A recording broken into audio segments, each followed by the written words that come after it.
많은 사람들이 착각하는 게 이 통화 녹음은 증거 능력이 없죠. 증거 안 되죠 하시는데요. 제가 녹음 중이라고 얘기 안 하면 증거 안 되죠 하시는데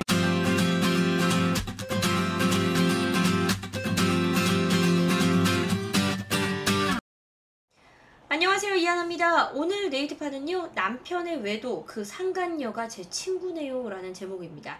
제목만 딱 봐도 약간 사랑과 전쟁 느낌이 확 나시죠? 사연 보시면 사랑과 전쟁이 떠오를 겁니다. 결혼 4년차 3살 남자아이 키우고 있어요. 몇 달 전부터 친한 제 친구가 집안에 안 좋은 일이 생겨서 자주 만났습니다. 친구도 저와 비슷한 또래 아이가 있어서 주로 친구 집에 놀러 갔어요.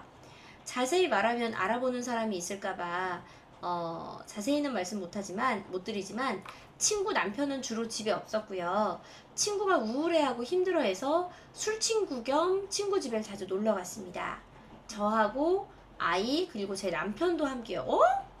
잠깐만요. 친구 남편이 없는데 본인이 본인 남편이랑 같이 친구 집을 갔다고요? 이거 조금 이상한데요? 저는 출산 후에 체질이 바뀐 건지 술을 한 잔이라도 마시면 목이 부어서 못 마십니다. 그래서 저희 남편이 대신 친구의 술친구가 되어줬어요. 굉장히 이상한 사이네요. 있잖아요, 여러분. 제가 이거는 좀 성급한 얘기지만 말씀드리면 이상한 관계나 이상한 사이는 나중에 이상한 결과가 나오더라고요. 그래서 첫 단추가 좀 이상하다 싶으면 저는 그 관계는 안 맺는 게 좋아요. 본인이 술을 못 먹으면 술 친구를 하지 말고 커피 친구를 하면 되잖아요. 아니면 차 친구를 하면 되잖아요. 굳이 친구가 꼭 술을 먹어야 된다고 같이 술을 마셔줄 필요는 없어요. 근데 자기 친구랑 자기 남편이랑 술 친구인 건 정말 되게 이상하지 않아요? 심지어 친구 남편도 집에 없는데? 네. 그런데요, 믿었던 이 둘이 서로 바람이 났네요. 아니, 그렇게 자주 둘이만 술 마시면 뭐 웬만한 성인 남녀는 다 바람 나겠다. 물론 바람 난 게 잘했다는 건 아닙니다. 바람 난 게 맞는 얘기라는 것도 아닙니다. 근데 뭔가 이거 시작 첫 단추가 되게 이상한데? 그걸 알게 된 게 8월 25일 오후고요. 얼마 안 됐네요. 아무렇지도 않게 연락을 와선 오늘도 만나서 치킨에 콜라 먹자고 하더라고요. 여자의 촉이 뭔지 남편 휴대폰을 열었는데 카톡에 마지막으로 온 카톡이 보이잖아요. 자기 어쩌고 저쩌고 기억은 안 나는데 손이 벌벌 떨리더라고요. 제가 카톡 내용은 제대로 못 봤는데 보통 연인들이 하는 자기 어쩌고 저쩌고 안아주고 싶어서 안았다는 등 그런 말이 적혀 있었어요. 남편이 아차 싶었는지 휴대폰을 뺏어서 저는 힘도 제대로 못 쓰고 뺏겼는데 카톡방 나가기를 해서 지웠더라고요. 정말 부부 사이엔 믿음이 깨지면 같이 살 수가 없잖아요. 친구한테 전화하니까 미안하단 말만 하네요. 저는 아이랑 짐 싸서 나왔는데 나와서 딴 친구한테 연락하니까 더 가관이에요. 제가 저번 달에 친정에 가 있는 사이에 둘이 만나서 커피도 먹고 다정한 셀카도 찍었더라고요. 그리고 그 사진을 봤더니 누가 봐도 연인이라고 오해할 만한 사진이었어요. 제 친구가 저희 남편 볼에 뽀뽀하는 사진이요. 한 달 전쯤부터 둘이 그런 관계가 됐다고 남편이 말하더군요. 저는 더 이상 이 사람이랑 살 생각이 없어서 이혼하려고 하는데 친권이라든지 위자료, 양육비를 받아낼 수 있을까요? 진짜 밖에 비 엄청 오거든요. 진짜 사연에도 비 엄청 오네. 참고로 친구도 자기 남편이랑 이혼하기로 말 끝난 상태고요. 믿었던 둘이고 힘들다고 늘 위로해줬는데 정말 제대로 뒤통수 맞았어요. 카톡 지운 건 복원이 가능한지 이런 현실적인 조언도 부탁드려요. 자, 일단 댓글 3개만 읽고 제 이야기 해드릴게요. 첫 번째 댓글입니다. 친구 남편에게 재빠르게 알리세요. 서로 위자료 조금이라도 더 받게. 두 번째, 이혼을 왜 해줘요? 친권, 양육권, 집, 차, 재산 싹 다 넘겨받고 양육비도 매달 80, 애 크면 더 받고 그렇게 해서 합의 이혼으로 하자고 하세요. 소송 가면 아무리 해도 위자료가 많이 안 나옵니다. 이혼 못하겠다고 하면 이혼 안 해주고 버티면 돼요. 애 아빠라고만 생각하시고 퇴근하면 집에 바로 와서 애 보라고 하세요. 애 아빠면 애 아빠답게. 남편이 그 얘기를 들을까요? 남자가 그렇게 착한 남자면 바람도 안 났겠지. 여기서 늘 보던 똑같은 조언, 증거 수집, 녹음, 상간녀 고소 둘 다 뜯을 만큼 뜯어내고 남편 직장, 상간녀 직장에 다 알리세요. 애 낳고 사는 것들이 짐승처럼 붙어서 저러면 사람 대접해주면 안 돼요. 전화 카톡 차단하세요. 차단 마세요. 다 받고 녹음하고 변호사 찾아요. 저라면 그 친구랑 통화한 내용도 녹음을 하겠습니다. 자백을 받으셔야 돼요. 남편이랑도 통화한 내용 녹음 남기겠습니다. 당사자 간의 녹음은요, 증거 능력이 있습니다. 증거로 채택이 된다는 얘기예요. 많은 사람들이 착각하는 게 이 통화 녹음은 증거 능력이 없죠. 증거 안 되죠 하시는데요. 그 제가 녹음 중이라고 얘기 안 하면 증거 안 되죠 하시는데, 큐브랑 저랑 둘이 통화를 했어. 그런데 얘랑 저랑 법정 다툼이 일어났어요. 그래서 우리 둘이 법정에서 다투는데 그 내용에 대한 전화 통화, 우리 둘의 통화는 증거가 됩니다. 어떤 게 증거가 안 되느냐? 큐브가 내 차우추를 훔쳐갔어. 근데 내가 차우추를 훔쳐간 증거가 없어. 근데 큐브가 저기 있는 저 빨간색 라이언하고 통화를 하는데, 야옹, 내가 차우추를 훔쳐갔다옹, 이렇게 하는 통화 내용을 내가 녹음한 거야.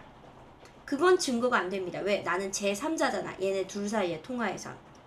그러니까 당사자 간의 통화는 증거 능력이 있으니까 당신이 남편이랑 통화하고 당신 친구 상간녀하고 통화하고 요 내용을 녹음하는 건 증거가 됩니다.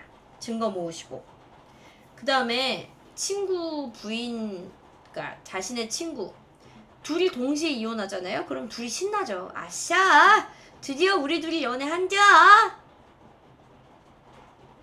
시간차를 두셔야 됩니다. 당신들은 적어도 친구네 쪽은 이혼한다 그랬으면 당신은 합의 이혼해준다고 끌어요. 그리고 합의 조건을 아까 앞에 사람이 말한 것처럼 양육권 내놔, 친권 내놔, 양육비 내놔, 뭐 집 내놔, 합의 조건을 자꾸 걸어요.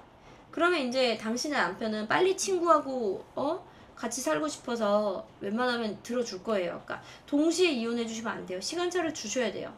왜? 지금 상황에서 이제 똥줄 타는 건 누구야? 당신 남편과 바람난 당신 친구다. 어차피 근데 지금 상황에서 이제 그런단 말이야. 어차피 관계 들켰으니까 대놓고 바람핀다 이럴 수 있어요. 증거 모으셔야 돼요. 최대한 많이 위자료 받아내는 게 중요합니다. 그리고 나서 이제 위자료 받고 다 끝난 다음에 이제 남편 직장, 상간녀 직장에 그때 알리셔야 돼요. 중간엔 알리시면 안 돼요. 제 생각은 그렇습니다. 왜? 당신이 역으로 공격당할 수 있어요. 명예훼손이라든가 이런 걸로. 1번 댓글. 상간녀 직장 다니면 상간녀 소송 중에 그 소송을 근거로 월급 압류가 가능해요. 그러면 회사에도 소문이 나요. 이게 뭐냐면 당신이 만약에 당신 남편 이혼과는 별개로 당신의 결혼 생활에 상간녀, 당신의 친구죠. 그 사람이 당신이 결혼 생활을 제대로 못하게 했잖아. 거기에 대해서 위자료 청구 소송을 할 수가 있어요.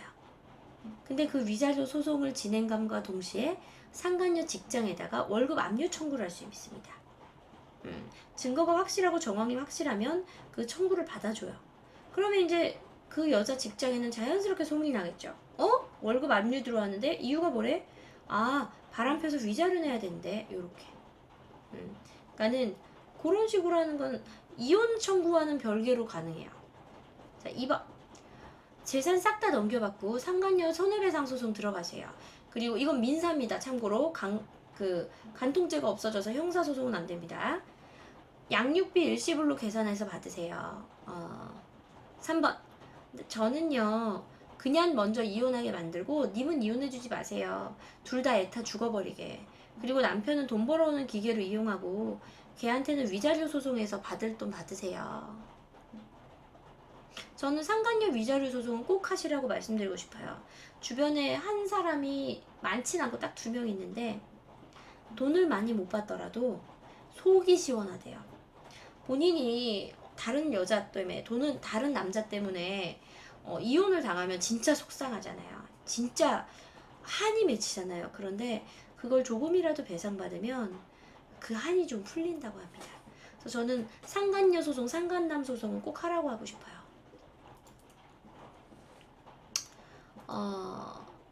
그리고 5번 저도 같은 얘기. 왜 그 집에서 나오시나요? 남편을 쫓아내야죠. 당신이 집에서 나오면요, 당신이 유책 배우자가 될 수가 있어요. 유책 배우자가 뭐야? 책임이 있는 배우자. 뭐 부부관계를 유지하지 못하는데 이혼해 있는데 책임이 있는 배우자. 왜? 가출했잖아요. 아직 결혼생활 중이잖아요. 이혼 안 했잖아요.